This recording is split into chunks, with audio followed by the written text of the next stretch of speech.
आज हम बात करने वाले हैं think less do more by Peter Hollins book के बारे में।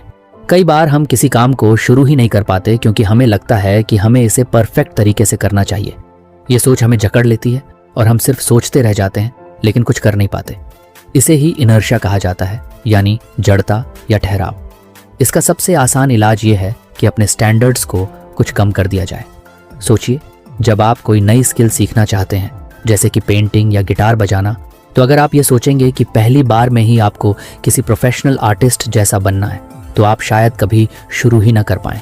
आपको लगेगा कि आप अच्छे नहीं हैं और आप ये सोचकर खुद को रोक लेंगे कि जब तक आप परफेक्ट ना हो जाएं, तब तक इसे करने का कोई फायदा नहीं। लेकिन अगर आप अपने स्टैंडर्ड्स कम कर दें और बस एक छोटा सा डूडल बना लें या एक सिंपल धुन बजाने की कोशिश करें, तो आप शुरुआत कर लेंगे। एक बार शुरुआत हो जाए तो आगे बढ़ना आसान हो जाता है। इसी तरह जब हम किसी बड़े टास्क के बारे में सोचते हैं तो वह इतना भारी लगने लगता है कि हम उस पर काम ही नहीं कर पाते। मान लीजिए आपको एक 10 पेज की रिपोर्ट लिखनी है और आप ये सोच रहे हैं कि इसे बहुत ही परफेक्ट होना चाहिए। ये सोचते ही आपको लगेगा कि यह बहुत मुश्किल है और आप टाल मटोल प्रोक्रेस्टिनेशन करने लगेंगे।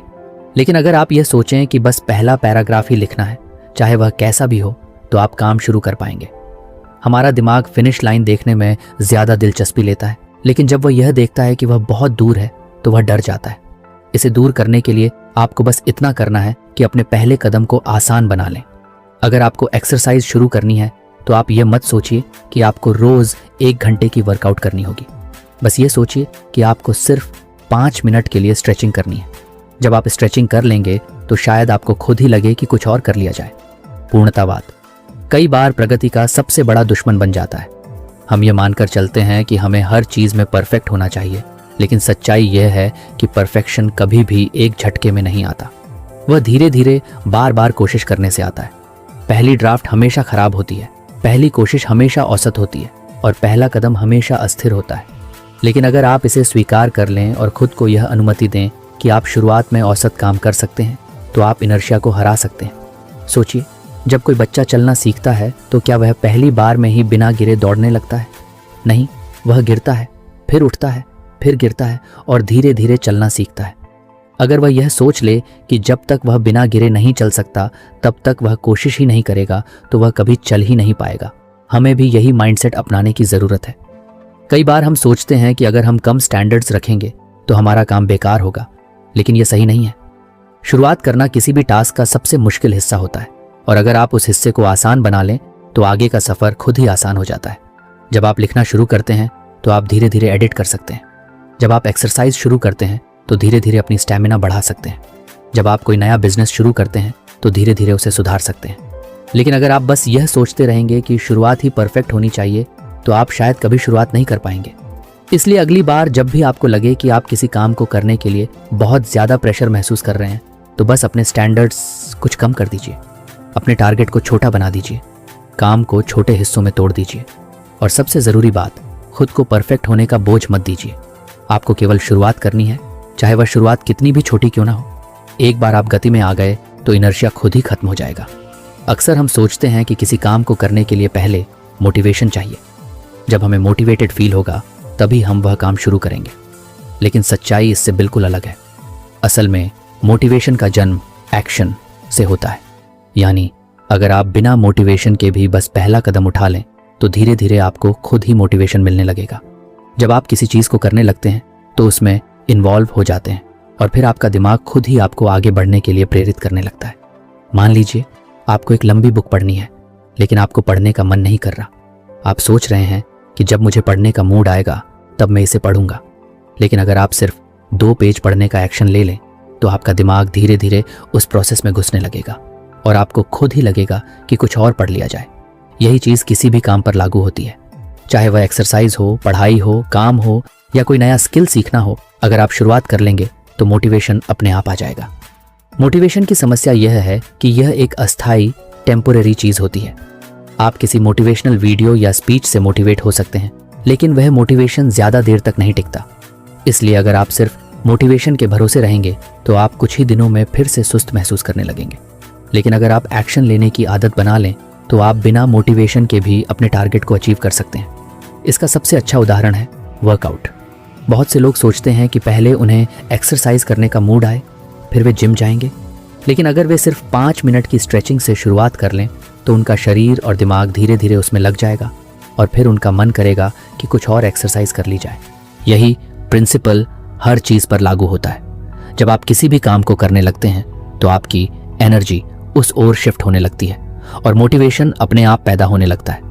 सोचिए कि आपने कभी पहले किसी काम को करने में बहुत आलस महसूस किया होगा, लेकिन जब किसी कारणवश आपने उसे शुरू कर दिया तो आपको मज़ा आने लगा। इसका कारण यही है कि एक्शन लेने के बाद आपका दिमाग उसी दिशा में काम करने के लिए ट्यून हो जाता है। कई बार हमें किसी काम की शुरुआत में बहुत बोर्डम महसूस होती है, लेकिन अगर हम इसे जारी रखते हैं तो वह चीज़ धीरे धीरे इंटरेस्टिंग लगने लगती है।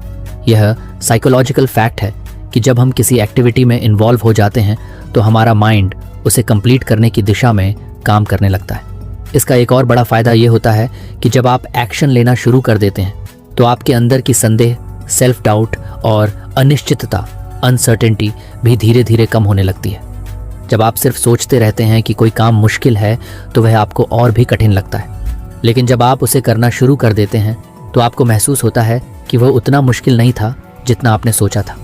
एक और इंटरेस्टिंग बात यह है कि एक्शन लेना आपकी सेल्फ इमेज को भी बदल सकता है।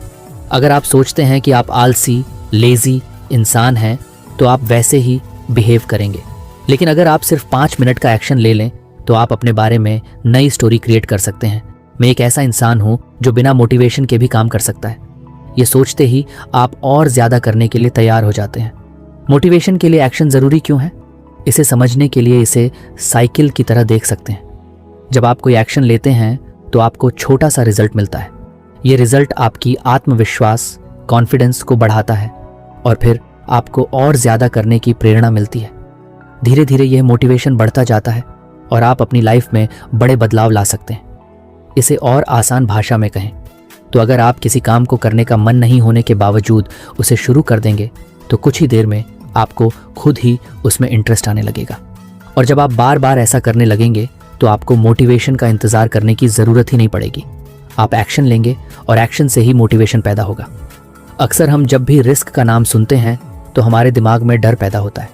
हमें लगता है कि अगर हमने कोई बड़ा कदम उठाया और वह गलत साबित हुआ तो हम मुसीबत में पड़ सकते हैं। यही सोच हमें कई नए अवसरों से दूर रखती है, लेकिन असल में रिस्क सिर्फ खतरा नहीं है बल्कि ग्रोथ का एक जरिया भी हो सकता है।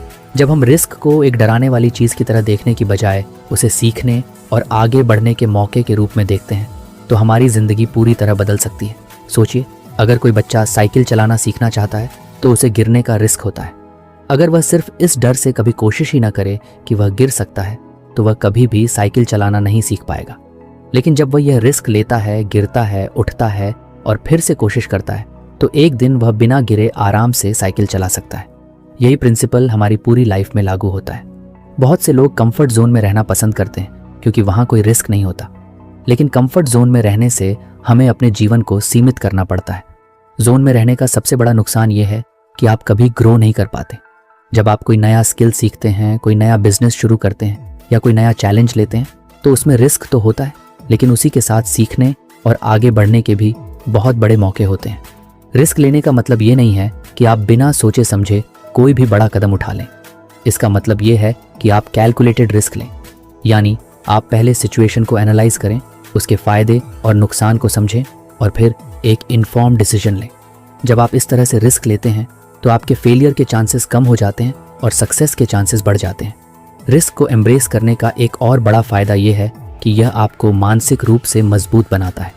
जब आप बार बार छोटे छोटे जोखिम लेते हैं और उनसे सीखते हैं तो आपके अंदर किसी भी चुनौती का सामना करने की क्षमता बढ़ जाती है, का सामना करने का कॉन्फिडेंस आ जाता है।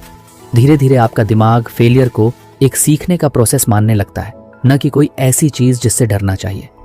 अगर आप अपनी प्रोफेशनल लाइफ में देखें तो जितने भी बड़े एंटरप्रेन्योर्स या लीडर्स हैं उन्होंने कभी ना कभी कोई बड़ा रिस्क लिया है। अगर वे रिस्क लेने से डरते तो शायद वे आज उस मुकाम तक नहीं पहुंच पाते। स्टीव जॉब्स ने रिस्क लिया और एप्पल को बनाया, एलोन मस्क ने रिस्क लिया और टेस्ला और स्पेसएक्स जैसी कंपनीज खड़ी की। हर बड़ी सफलता के पीछे कुछ ना कुछ रिस्क जरूर होता है। इसी तरह हमारी पर्सनल लाइफ में भी अगर हम हमेशा सेफ खेलने की कोशिश करेंगे तो हम कभी अपनी फुल पोटेंशियल तक नहीं पहुंच पाएंगे। अगर कोई इंसान किसी से अपने दिल की बात कहने से डरता है क्योंकि उसे रिजेक्शन का रिस्क है, तो वह कभी भी अपने फीलिंग्स को एक्सप्रेस नहीं कर पाएगा। लेकिन अगर वह रिस्क लेता है तो या तो उसे सक्सेस मिलेगी या फिर वह रिजेक्शन से कुछ नया सीख कर आगे बढ़ेगा। रिस्क लेने का मतलब ये भी नहीं है कि आप हमेशा जीतेंगे। कई बार आप फेल भी होंगे, लेकिन यही फेलियर्स आपको सिखाएंगे कि अगली बार चीज़ों को और बेहतर कैसे किया जाए। दुनिया में जितने भी सक्सेसफुल लोग हैं वे कई बार फेल हो चुके हैं, लेकिन उन्होंने हर फेलियर से सीखा और अगली बार और बेहतर किया। अगर आप रिस्क से डरते हैं तो सबसे पहले अपनी सोच को बदलें। इसे एक थ्रेट की तरह ना देखें, बल्कि इसे एक अपॉर्चुनिटी मानें। जब भी आपको कोई नया मौका मिले तो सिर्फ यह मत सोचें कि इसमें क्या क्या गलत हो सकता है, बल्कि यह भी सोचें कि अगर यह सही हो गया तो आपको कितना फायदा होगा। ये सोचने की आदत आपको प्रोएक्टिव बनाएगी और आप अपनी लाइफ में ज्यादा अपॉर्चुनिटीज को ग्रैब कर पाएंगे। रिस्क लेने का एक और फायदा यह है कि यह आपकी क्रिएटिविटी और प्रॉब्लम सॉल्विंग स्किल्स को इम्प्रूव करता है। जब आप किसी नए चैलेंज को एक्सेप्ट करते हैं तो आपको अपने कंफर्ट जोन से बाहर निकलना होता है और नए सॉल्यूशंस ढूंढने पड़ते हैं। इससे आपकी सोचने की क्षमता बढ़ती है और आप और भी ज्यादा कॉन्फिडेंट महसूस करने लगते हैं। इसलिए अगली बार जब भी आपके सामने कोई ऐसा मौका आए जिसमें रिस्क हो, तो सिर्फ डर की वजह से उसे रिजेक्ट मत करें। सोच समझकर एनालाइज करें और अगर आपको लगे कि यह रिस्क वर्थ टेकिंग है तो इसे ज़रूर लें। हो सकता है कि यह आपका सबसे अच्छा डिसीजन साबित हो और आपकी लाइफ पूरी तरह बदल जाए। अक्सर जब हम अपने दिन को प्लान करते हैं तो हम एक टू डू लिस्ट बनाते हैं। इसमें हम वे सारे काम लिखते हैं जो हमें पूरे करने होते हैं। लेकिन कई बार हम देखते हैं कि हमारा दिन खत्म हो जाता है और हमारी लिस्ट के बहुत सारे टास्क अधूरे रह जाते हैं। इसका एक बड़ा कारण ये है कि हम उन चीज़ों पर ध्यान नहीं देते जो हमारा ध्यान भटकाती हैं, जो हमें फोकस्ड नहीं रहने देती। इसी वजह से हमें सिर्फ टू डू लिस्ट नहीं बल्कि एक डोंट डू लिस्ट भी बनानी चाहिए।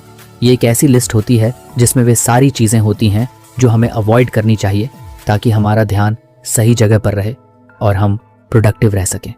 सोचिए, अगर आप सुबह उठते ही फ़ोन पर सोशल मीडिया स्क्रॉल करने लगते हैं तो आपका बहुत सारा समय बेकार चला जाता है।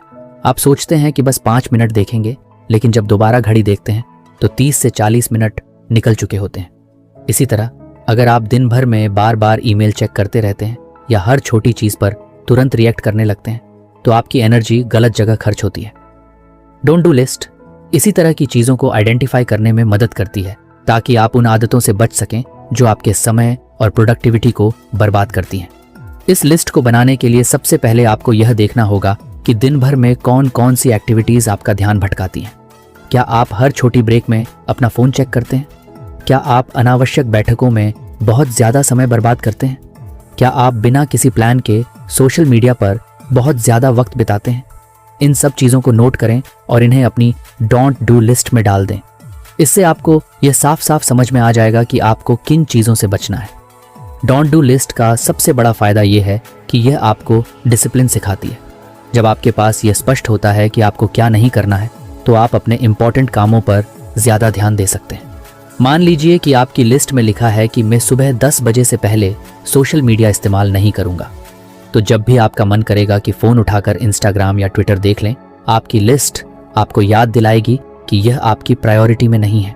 धीरे धीरे ये एक हैबिट बन जाएगी और आपकी प्रोडक्टिविटी बढ़ने लगेगी।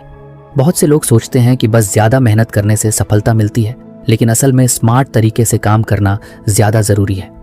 अगर आप सिर्फ व्यस्त बिजी रहने की बजाय अपने समय का सही इस्तेमाल करें तो आप कम समय में ज़्यादा कर सकते हैं। डोंट डू लिस्ट आपको यह समझने में मदद करती है कि कौन से काम सिर्फ आपका समय बर्बाद कर रहे हैं और उनसे बचकर आप अपनी एनर्जी सही दिशा में लगा सकते हैं। इसे और बेहतर बनाने के लिए आप अपनी लिस्ट को समय समय पर अपडेट कर सकते हैं। हो सकता है कि शुरू में आपको लगे कि सिर्फ सोशल मीडिया आपका ध्यान भटकाता है, लेकिन कुछ हफ्तों बाद आपको महसूस हो कि बार बार अनावश्यक मीटिंग्स भी आपका बहुत समय ले रही हैं। ऐसे में आपको अपनी डोंट डू लिस्ट में यह भी जोड़ना होगा कि मैं बेकार की मीटिंग्स में शामिल नहीं होऊंगा। इसी तरह आप अपने अनुभव के आधार पर अपनी लिस्ट को रिफाइन करते रहें। एक और महत्वपूर्ण चीज़ यह है कि डोंट डू लिस्ट केवल डिस्ट्रैक्शन से बचने के लिए नहीं होती, बल्कि यह आपको इमोशनल और मेंटल क्लैरिटी भी देती है। कई बार हम ऐसे डिसीजंस लेते हैं जो हमारे लिए सही नहीं होते, सिर्फ इसलिए क्योंकि हमें आदत होती है कि हम ना नहीं कह पाते। अगर आपकी लिस्ट में यह लिखा हो कि मैं ऐसे कामों के लिए हाँ नहीं कहूँगा जो मेरे गोल्स से मेल नहीं खाते, तो ये आपको अननेसेसरी कमिटमेंट्स से बचाने में मदद कर सकता है। अगर आप किसी एंटरप्रेन्योर, राइटर या किसी भी क्रिएटिव फील्ड में हैं, तो यह लिस्ट और भी ज़्यादा महत्वपूर्ण हो जाती है, क्योंकि आपके लिए सबसे ज़रूरी चीज़ है डीप वर्क, यानी वह समय जब आप पूरी तरह से फोकस होकर अपना सबसे अच्छा काम कर सकें। लेकिन अगर आपका ध्यान बार बार छोटे छोटे डिस्ट्रैक्शन से भटकता रहेगा, तो आप कभी भी अपनी फुल पोटेंशियल तक नहीं पहुंच पाएंगे। डोंट डू लिस्ट आपको यह क्लैरिटी देती है कि कौन से काम आपको अवॉइड करने हैं, ताकि आप अपने सबसे ज़रूरी टास्क पर पूरा ध्यान लगा सकें। ये लिस्ट केवल प्रोफेशनल लाइफ के लिए नहीं, बल्कि पर्सनल लाइफ में भी बहुत काम आ सकती है। मान लीजिए कि आप अपनी हेल्थ को सुधारना चाहते हैं। अगर आपकी डोंट डू लिस्ट में यह लिखा हो कि मैं रात 11 बजे के बाद जंक फूड नहीं खाऊंगा, तो ये आपको सही चॉइसेस बनाने में मदद करेगा। अगर आप अपनी मेंटल हेल्थ पर ध्यान देना चाहते हैं, तो आप लिस्ट में यह जोड़ सकते हैं कि मैं ऐसे लोगों के साथ समय नहीं बिताऊंगा जो मेरी एनर्जी ड्रेन करते हैं। अंत में यह समझना ज़रूरी है कि जितना ज़रूरी क्या करना है यह तय करना है, उतना ही ज़रूरी यह तय करना भी है कि क्या नहीं करना है। हम सभी के पास 24 घंटे ही होते हैं, और अगर हम सही जगह अपनी एनर्जी लगाना सीख लें, तो हम अपनी लाइफ में बड़ा बदलाव ला सकते हैं। एक छोटी सी डोंट डू लिस्ट बनाना एक आसान लेकिन पावरफुल तरीका है अपने दिन को बेहतर और ज़्यादा प्रोडक्टिव बनाने का।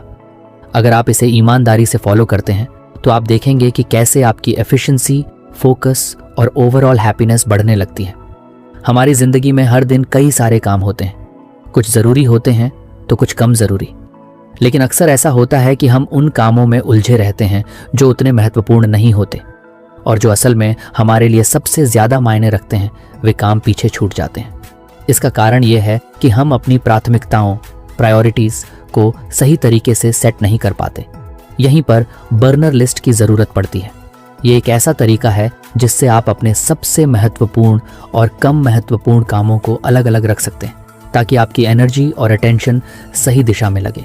बर्नर लिस्ट का आइडिया यह है कि आप अपने टास्क को 2 हिस्सों में बांटें, फ्रंट बर्नर और बैक बर्नर। फ्रंट बर्नर में वे चीज़ें आती हैं जो आपकी सबसे बड़ी प्राथमिकता है, जिन पर आपको सबसे ज़्यादा ध्यान देना चाहिए।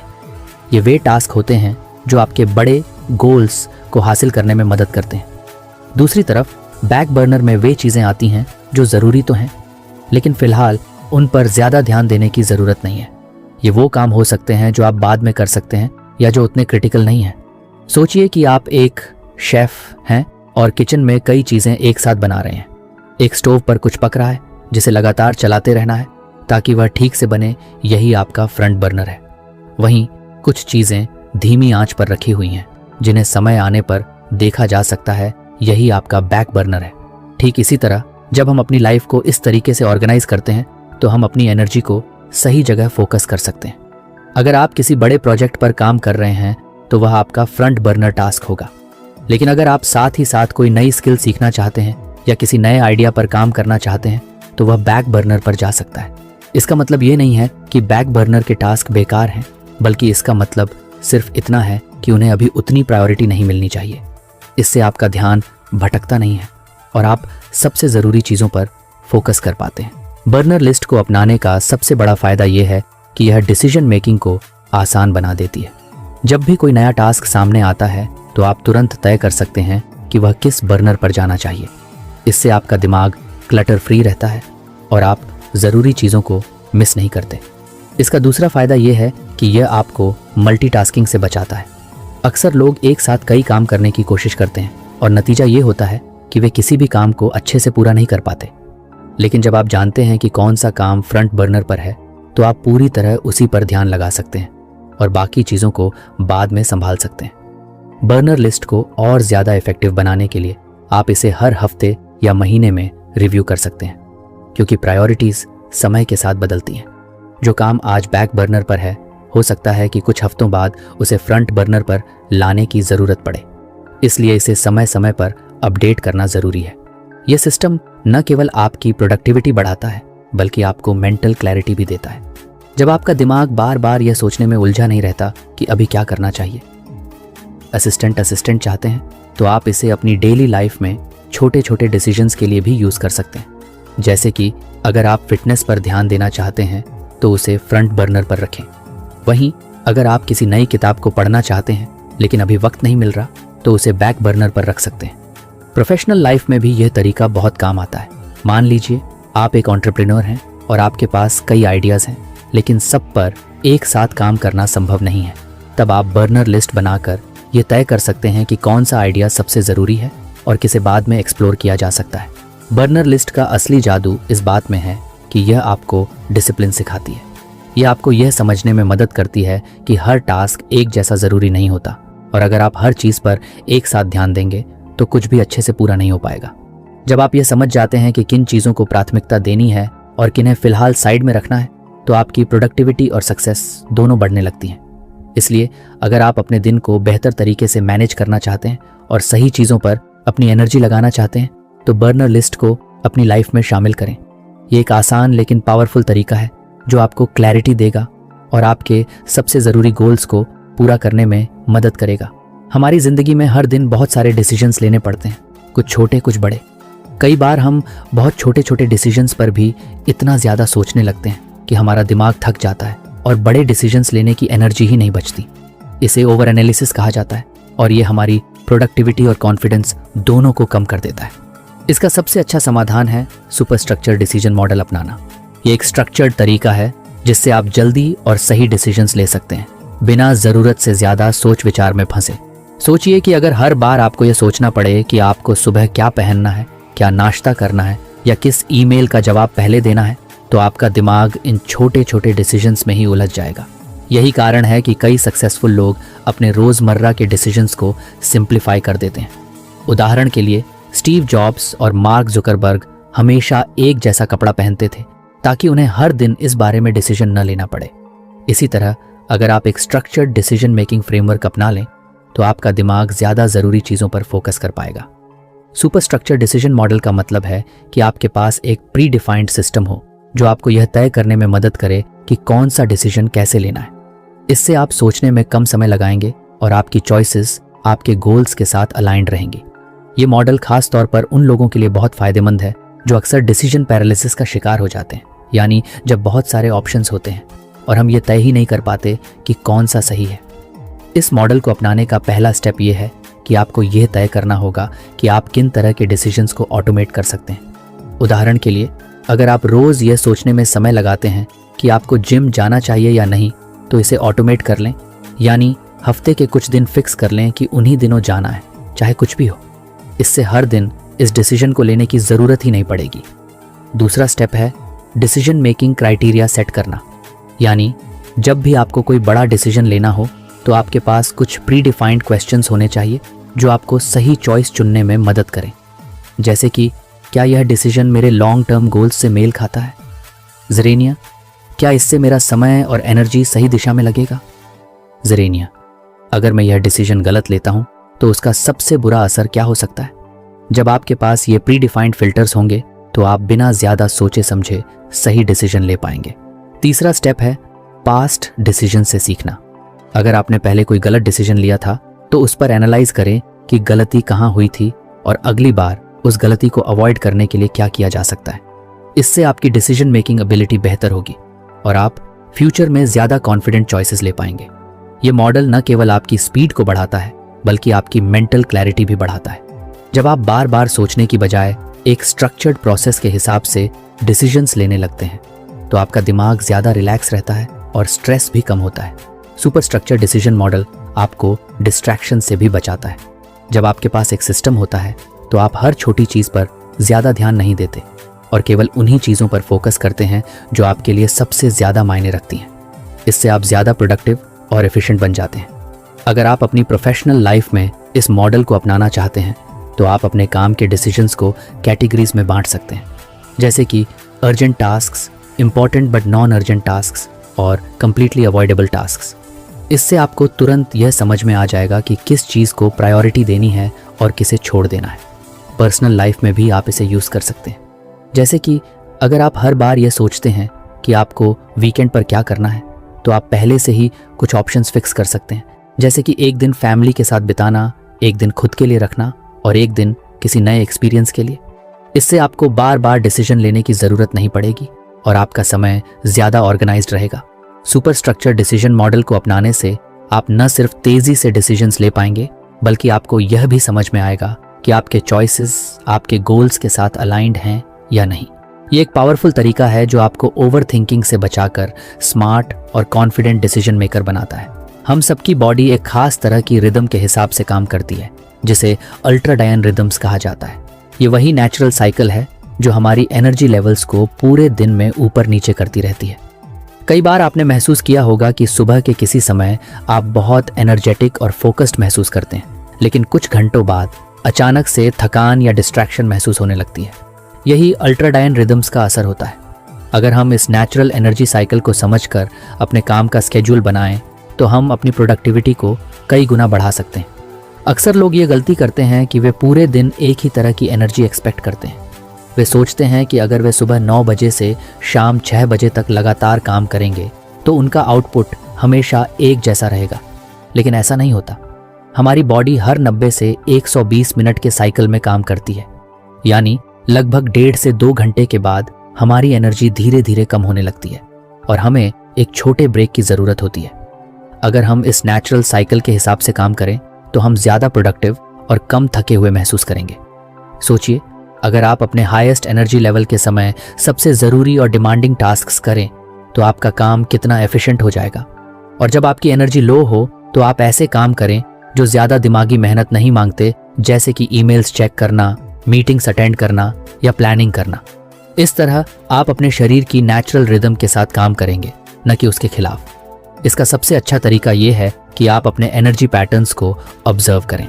एक हफ्ते तक ध्यान दें कि दिन के किस समय आप सबसे ज़्यादा एनर्जेटिक और फोकस्ड महसूस करते हैं और किस समय आपको सुस्ती या डिस्ट्रैक्शन महसूस होती है। इससे आपको पता चलेगा कि आपकी पीक फू मानसू हॉर्स कौन से हैं। जब आपको अपने पीक हॉर्स का पता चल जाए तो उन घंटों में सबसे क्रिटिकल काम करें, वह काम जो सबसे ज़्यादा कॉन्सेंट्रेशन और क्रिएटिविटी मांगता है। जैसे कि अगर आप राइटर हैं तो अपनी राइटिंग सुबह के हाई एनर्जी आवर्स में करें। अगर आप किसी स्ट्रैटेजी या प्लानिंग पर काम कर रहे हैं तो इसे भी अपने पीक टाइम में रखें। दूसरी तरफ, जब आपकी एनर्जी नेचुरली लो होती है तो उस समय लाइट टास्क्स करें, जैसे कि कॉल्स, ईमेल्स या कैजुअल डिस्कशंस। बहुत से लोग ये सोचकर गिल्ट महसूस करते हैं कि वे पूरे दिन लगातार हाई एनर्जी पर काम नहीं कर पाते, लेकिन असल में ऐसा करना पॉसिबल ही नहीं है। दुनिया के सबसे प्रोडक्टिव लोग भी ब्रेक्स लेते हैं और अपने शरीर की नेचुरल एनर्जी के हिसाब से काम करते हैं। जब आप इस बात को समझ लेते हैं कि आपकी बॉडी कैसे काम करती है, तो आप स्मार्ट तरीके से अपने काम को ऑर्गेनाइज कर सकते हैं। अल्ट्राडायन रिदम्स को अपनाने का एक और बड़ा फायदा यह है कि इससे बर्नआउट से बचा जा सकता है। जब हम बिना रुके लगातार काम करते हैं तो हमारी एनर्जी पूरी तरह खत्म हो जाती है और हम जल्दी थक जाते हैं। लेकिन अगर हम अपने एनर्जी साइकिल्स को ध्यान में रखकर सही समय पर ब्रेक लेते हैं तो हमारी एफिशिएंसी बनी रहती है और हम लंबे समय तक हाई परफॉर्मेंस पर काम कर सकते हैं। अगर आप इस अप्रोच को अपनी लाइफ में अप्लाई करना चाहते हैं तो सबसे पहले अपने डेली स्केड्यूल को कुछ फ्लेक्सिबल बनाइए। ज़रूरी नहीं कि आप हर समय एक जैसा परफॉर्म करें। आपको बस ये समझना है कि कौन से घंटे आपके सबसे प्रोडक्टिव होते हैं और कौन से घंटे आपको रिलैक्स करने के लिए चाहिए। उदाहरण के लिए, अगर आपको सुबह 10 से 12 बजे के बीच सबसे ज़्यादा एनर्जी महसूस होती है तो उस समय सबसे इम्पॉर्टेंट और चैलेंजिंग काम करें। फिर 12 से 12:30 तक एक छोटा ब्रेक लें, वॉक करें, पानी पिएं या कुछ देर आराम करें। इसके बाद दोबारा काम पर लौटें, लेकिन अब लाइट टास्क्स को प्रायोरिटी दें। ये छोटी छोटी चीज़ें आपकी प्रोडक्टिविटी में बहुत बड़ा बदलाव ला सकती हैं। ये सिर्फ टाइम मैनेजमेंट नहीं, बल्कि एनर्जी मैनेजमेंट का तरीका है। जब आप अपने अल्ट्राडायन रिदम्स के हिसाब से काम करना शुरू करेंगे तो आप पाएंगे कि आप पहले से कम एफर्ट में ज़्यादा काम कर पा रहे हैं और आपका दिमाग ज़्यादा फ्रेश और फोकस्ड महसूस कर रहा है। हमारी बॉडी एक नेचुरल रिदम के हिसाब से काम करती है, जिसे अल्ट्राडायन रिदम्स कहते हैं। ये हमारे एनर्जी लेवल्स को पूरे दिन कंट्रोल करता है।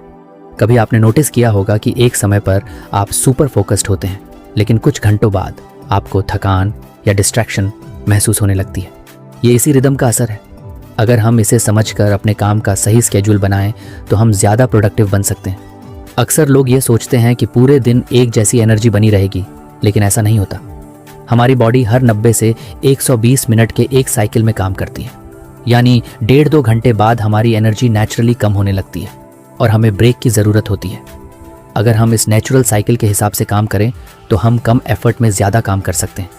इसका सबसे अच्छा तरीका है कि आप अपने एनर्जी पैटर्न्स को ऑब्जर्व करें। दिन के कौन से घंटे आपकी पीक परफॉर्मेंस के हैं और कब आपको थकान महसूस होती है, यह समझें।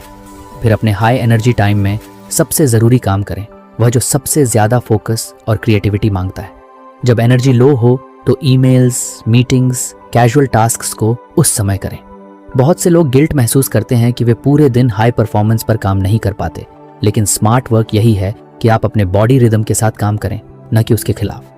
दुनिया के सबसे प्रोडक्टिव लोग भी ब्रेक्स लेते हैं और सही समय पर सही काम करते हैं। इसका एक बड़ा फायदा यह भी है कि आप बर्नआउट से बचते हैं। अगर आप बिना रुके लंबे समय तक काम करेंगे तो आपकी एनर्जी जल्दी खत्म हो जाएगी, लेकिन अगर आप अल्ट्राडीन साइकिल्स को फॉलो करके सही समय पर ब्रेक लेंगे तो आप एफिशिएंट बने रहेंगे।